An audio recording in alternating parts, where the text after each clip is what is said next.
Topping our lineup on this Tuesday here on the Now, new rules for organ donations go into effect today. They're supposed to help save more lives, but we're going to look into why some people say they are not fair. And there are so many big box stores closing and just sitting empty, how they could be transformed into new transitional housing for the homeless. And we've gotten smarter about opting out of targeted ads coming to our email, so now targeted snail mail is the next thing, how you can get away from this. Thank you, Chris. I'm Amanda Starantino, and you're watching the Now Indy. February is not just a month for love, but also a time to give some love to your heart. The American Heart Association with RTV6 kicked off the month in a big way, the Red Dress Dash on Monument Circle. RTV6's Lauren Casey served as the MC of the lunchtime event, and now she shows us the sights and sounds of the day. Plus, we look at the importance of being heart healthy. 2, 1, let's dash. And just like that, Monument Circle went from a busy thoroughfare in downtown to a sea of red. And it's all in the name of heart health. The 8th annual Red Dress Dash literally gives the American Heart Month a running start, all while celebrating the Go Red for Women movement. And while it's important to think about our heart health year-round, it's events like this here at MS Communications that helps bring awareness to the importance of heart health and reset our focus. While firefighters in red dresses may be quite a sight and some folks go all out, the main goal is to draw attention. And then the attention raises awareness about important heart issues. Like, did you know a third of our mothers, sisters, and female friends will pass away from heart disease? But the American Heart Association is working to change that staggering statistic one person at a time. And that's why folks came out here today. My mother-in-law a few years ago passed away from complications from congestive heart failure and COPD, Dolores. And she's always in our heart, and that's what we raise money for. Stay tuned to Good Morning Indiana all month long for stories that inspire, tips to spot warning signs of stroke and heart attack, and ways to better your heart health. Reporting from Monument Circle, Lauren Casey, RTV6. A Purdue University professor will be in very elite company this week on one of the world's biggest stages. He'll have a private audience with Pope Francis. John Sheffield, a professor of engineering technology at Purdue's Polytechnic Institute, is part of a small delegation that will discuss climate change with the Pope. He'll be specifically discussing hydrogen as a sustainable energy in the face of climate change. The meeting is set for Friday in Rome. Very cool stuff. Right here at home, Rome and home, they rhyme. Out to the west in Putnam County, Greencastle, there's the steely gray sky. It's western Indiana where you're seeing the rain let up for a little bit, still ongoing in the eastern half of the state. Can't turn our back on Illinois because this is some of the wintry mix that comes in tonight. Temperatures remaining above freezing, and then probably until after midnight. We'll watch first thing in the morning for slick spots, but most of the precip gone by then. There are the current temperatures way off the mark of 67 yesterday at this time. For the evening hours, temperatures continue to fall, but it's a slow temperature fall. We'd really need to dry the atmosphere out for these to fall quicker. The wind gust to 30 miles per hour, that makes 35 feel colder, that's for sure. Between 7 and 11, rain showers off to the east. Then the wintry mix arrives from the west into central Indiana by 11 o'clock tonight. Temperatures in the morning at or below freezing, 30 in Indy, 32 in Columbus. Temperatures colder to the northwest. Now, most of tomorrow, we dry out until late in the day. There we are at about 4 o'clock, and you see the wintry mix returning. That would be rain and some snow. We'll talk about adding some freezing rain and sleet to that when I come back in just a few minutes. President Trump is expected to deliver his third State of the Union address before Congress tonight. But this year's speech comes in the middle of his impeachment trial. It's a situation that's happened before. President Clinton delivered a State of the Union during his impeachment trial in 1999. Still, it is an unusual situation that could affect what the president has to say. Maya Rodriguez has the story. It's an address to the nation that the president gives once a year. Our economy is the envy of the world. But this year's State of the Union may not be the usual speech. We typically think of a president doing the State of the Union address to describe all the glorious things that have occurred under his watch and to outline the path for the future. Mark Rome, a professor of government at Georgetown's McCourt School, says what makes this year unusual is that the president will be addressing the Senate, who are acting as jurors in the impeachment trial, just hours before they decide his fate. He's not going to be convicted, and here's what I think he's hoping for, that all the Republicans will vote to support him, to acquit, but that'll also pick up perhaps 1 or 2 Democratic senators who are in vulnerable districts, the vulnerable states, to get them to vote to acquit also. Experts say such a move would allow the president to say his acquittal was bipartisan. Whether or not that happens remains to be seen. This is the perfect State of the Union address for President Trump because it almost guarantees the highest television audience ever. Because he's being impeached. What's he going to say? What's he going to do? I think that he's going to revel in the fact that the American public is going to tune in. All on the eve of an impeachment vote for a sitting president. In Washington, I'm Maya Rodriguez reporting. Maya, thank you. The World Health Organization is looking over possible travel safety recommendations as China deals with the coronavirus outbreak. The WHO plans to meet with travel and tourism industry reps to talk about how to protect flight crews, all in an effort to resume flights to China. The coronavirus also impacting the car industry. Hyundai announcing today that it is stopping production at one of its factories in South Korea. They're dealing with a shortage of supplies because many parts come from China. A number of Chinese auto plants have shut down because of the virus. All right, we have more to get to here on the Now. Let's check in our lineup. New rules for organ donations go into effect today. They are supposed to help save more lives. We're going to look at why some people say they're not fair. TV.com.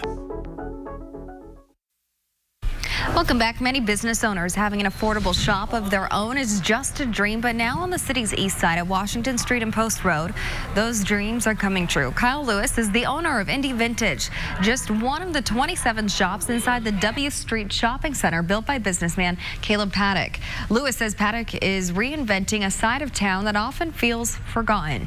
There's not a lot of business on the east side anymore, and what he's doing is amazing, and I heard his vision, and I wanted to be part of that. Paddock's vision turned a former flea market into the shopping center of the future with something for everyone. There's barbershops to cereal bars to yoga studios and clothing stores. The shopping center had its grand opening this past weekend and welcomed 1,500 customers.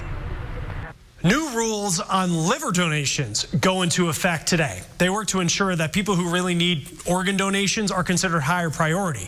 But that means that other patients may lose out. The changes aim to prevent wealthier patients from traveling to other states to be put on shorter waiting lists. Instead, patients who are more sick will have the first chance of receiving a donated organ. Now, even if it has to be flown from 500 miles away. Now, the patients who are near death will be first priority, and if they don't take the donation, the organ will be donated to the next sickest patient, as long as they're within a 500-mile radius of the hospital. Life Center Northwest helps connect patients to organs they need, and they say the new rule has the potential of ending a disparity that we've seen among patients in the past decade. For example, in the Pacific Northwest, we share livers between the Seattle metropolitan area and the Portland metropolitan area quite regularly already before this change. We anticipate that there'll be some increase in the movement of livers from Seattle to Portland and Portland to Seattle.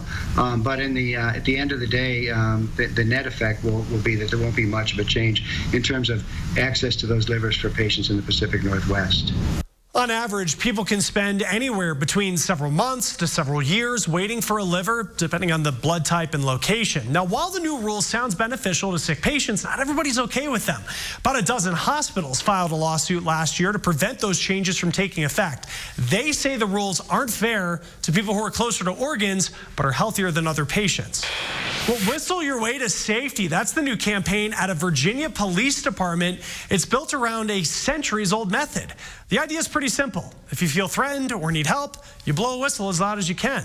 Portsmouth city leaders hope the low-budget initiative will help deter criminals or at least give people time to call 911. The police department is giving out whistles for free. All right, let's turn to our lineup. There are so many big box stores that are closing or just already sitting empty. How they could be transformed into new transitional housing for the homeless.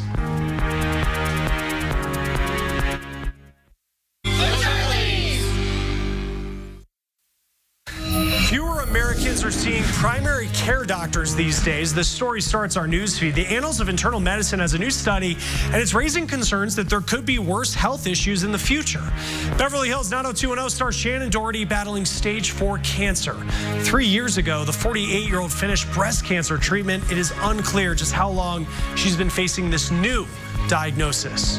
Flames from the Australian wildfires didn't just damage crops. Winemakers in trouble because the fumes that came from the fire. Smoke contamination causes $336 million in damage a year worldwide to the wine industry. Now, when it comes to difficult decisions, planning is always best. People know about wills and funerals, but what is often missed is how someone wants to be cared for at the end of their life. End-of-life planning is really helping to ensure that you're clear about what your values and priorities are so that you're able to make decisions that are consistent with your values and priorities, or really so that when you can no longer make a decision for yourself, whoever you determine to be your healthcare proxy is able to do that. Kim Callanan is with Compassion and Choices, and she says end-of-life planning is for every age because accidents and emergencies happen. Now, once you hit 18, she suggests that everyone have a plan for when they no longer are able to speak for themselves. How long should we try to be resuscitated? If they end up on machines, how long do you keep them on the machines? And all of those kinds of questions are left in the hands with other people. And often families will disagree about it. And it turns into fights between the family over the care that a person gets instead of having clarity around the decision making. End-of-life care planning is more important now than ever, with 1 in 3 seniors passing from some form of dementia. The plan may also include medical aid in dying. It puts the patient in charge of their end-of-life care, and it sends a very clear message to the medical system that patients should have a voice and greater options at the end of life. Medical aid in dying is possible in 9 states and Washington, D.C. Compassion and Choices is doing a lot of legislative work around the issue this year in other states, and you can find dementia and end-of-life plan guides online at compassionandchoices.org. Have you taken your kids to Mammoth Cave for spring break or summer vacation, or even visited on a school field trip? A recent discovery in the national park off I-65 in southern Kentucky gives new insight into millions of years of history. Mammoth Cave is the longest known cave system on Earth, more than 400 miles. A recent discovery 100 feet below the surface shows that at one point it was a very popular place for sharks. Officials say they knew shark teeth were noted to be found inside the cave, but they never knew the significance of the fossils. 330 million years ago, the cave was once under the ocean and full of ocean life, including many types of sharks.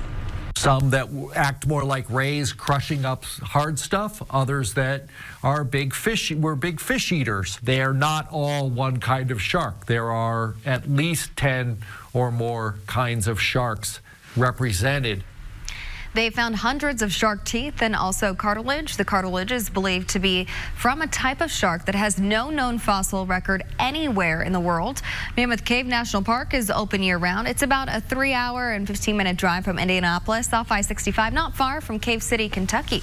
Kevin. And no matter the temperature outside, it's always comfortable in there, maybe on the cool side even. Oh, and really? if you're claustrophobic, there's certain tours you don't want to go on because it gets pretty tight in there. Well, I'll make sure to chat with you before I make my visit. Oh yeah, I'm a spelunker, is that what it's called? But I've been, it's pretty fun. It's definitely worth doing. You were looking at clouds, lots of clouds, and some showers, but we also have, more importantly, temperatures above freezing. That won't always be the case tonight. 37 in Indy, 35 in Kokomo. Temperature in Bloomington still above 40. We celebrate that, but it's nowhere near yesterday. From Indy east, we've got light rain, a little heavier rain just exiting the southern portion of the state. It's back in Illinois. There's a secondary shot that I think will include a little bit of a wintry mix. Temperatures, though, through 11 in Indy still above freezing. They'll be approaching freezing by that point in western portions of the state. If you have to travel later tonight or first thing in the morning, just ease into it. We'll see how the roads are doing. Temperatures will be very close to the freezing mark first thing in the morning.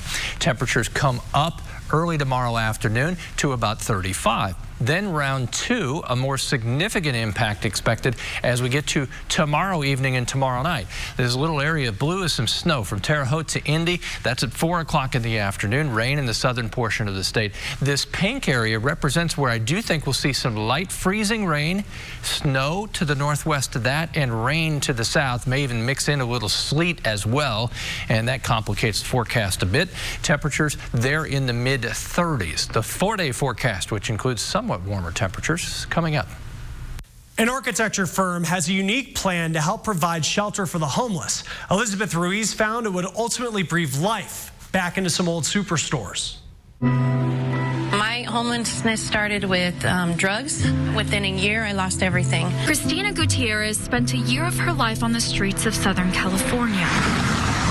It's scary, you know, it's cold, it's trying to find somewhere to go to the restroom, trying to find somewhere to get food, you know, just the simple things in life that we take for granted. She says her 11-year-old son was her motivation to make a change, and she decided to start a program at the Long Beach Rescue Mission. In its 47th year, Executive Director Robert Probst says the Long Beach Rescue Mission is running out of space to care for women and children in need. What I'm concerned about is how our society will start being complacent and think it's just the norm. It's a life choice to live on the sidewalk, to live in the street, to live on the tan. It's not. So the Long Beach Rescue Mission teamed up with KTGY, an architecture firm, to sketch out a space to be built over the vacant lot neighboring the women's facility. They're calling it the Lighthouse. Our hope is to be able to build a 3-story facility with 44 more beds. One use of the building will be for the mission's transitional housing program, where people who have experienced homelessness slowly transition into independent living. The Lighthouse inspired KTGY to come up with another idea.